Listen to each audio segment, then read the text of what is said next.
Praise the lord అండి. మీ అందరికీ బాగున్నారు కదా? మీ అందరూ ముందుగా మీకు మీ కుటుంబ సభ్యులందరికీ ఈస్టర్ శుభాకాంక్షలు. యేసుక్రీస్తు ప్రభు నీ కోసం రక్తం కార్చి గాయాలు పొంది మరణించి తిరిగి సజీవుడుగా పునరుద్ధారుడైన యేసుక్రీస్తు తిరిగి లేచాడు. ఈరోజు మనందరి కోసం తిరిగి లేచింది ఎందుకంటే నీతో ఉండాలని, నిన్ను నడిపించాలని, నిన్ను బలపరచాలని, తన ఆత్మతో నిన్ను నింపి అద్భుతమైన రీతిలో నిన్ను వాడుకోవాలి. చూడండి, ఒక వాక్యం చూపిస్తాను. యోహాను సువార్త 20 ఆదివారం ఇంకనూ చీకటిగా ఉన్నప్పుడు మగ్దలేనే మరియా పెందల కడ సమాధి వద్దకు వచ్చి సమాధి మీద ఉండే రాయి తీయబడి ఉంటే చూచింది.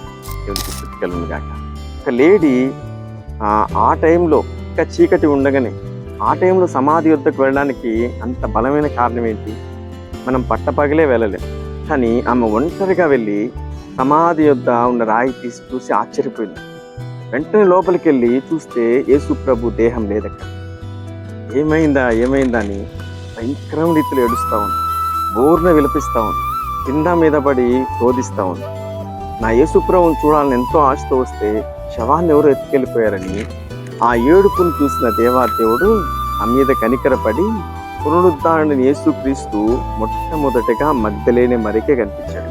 చూడండి, శిష్యులతో అన్ని సంవత్సరాలు ఆయన సహవాసం చేశాడు. అంతమంది శిష్యులకు ఎవరికి కనిపించొద్దు?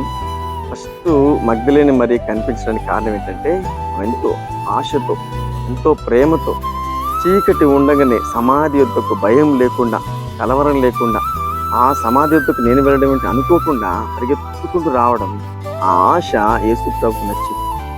ఎంత ఆశపడిందంటే చూడాలనే ఆశ. ఆ ఆశతో ఆ మహిమ శరీరంతో ఉన్న యేసయ్య మొట్టమొదటిగా మగ్దలేని మరి కనిపించాడు. ఆ ఆశను బట్టి ఈరోజు దేవుని సందుకు ఎంత ఆశ కలిగి వస్తా ఉన్నావు. నువ్వు ఆశ కలిగి వస్తే, ప్రేమ కలిగి వస్తే, చూడాలన్న కోరిక కలిగి వస్తే వాక్య రూపంలో యేసయ్య నీకు దర్శనం ఇవ్వబోతున్నాడు.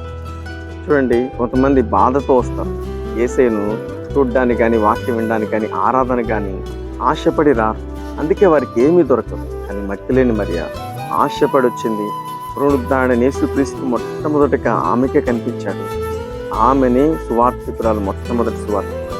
ఈరోజు నువ్వు ఆశ కలిగి దేవుని సందుకు వస్తే వాక్యం ద్వారా నీతో మాట్లాడతాడు, దర్శిస్తాడు. ఆయన ముఖ స్వరూపాన్ని నువ్వు చూస్తావు. అద్భుతమైన దర్శనాన్ని చూడాలంటే నువ్వు కూడా ఆశ కలిగి ఉండు.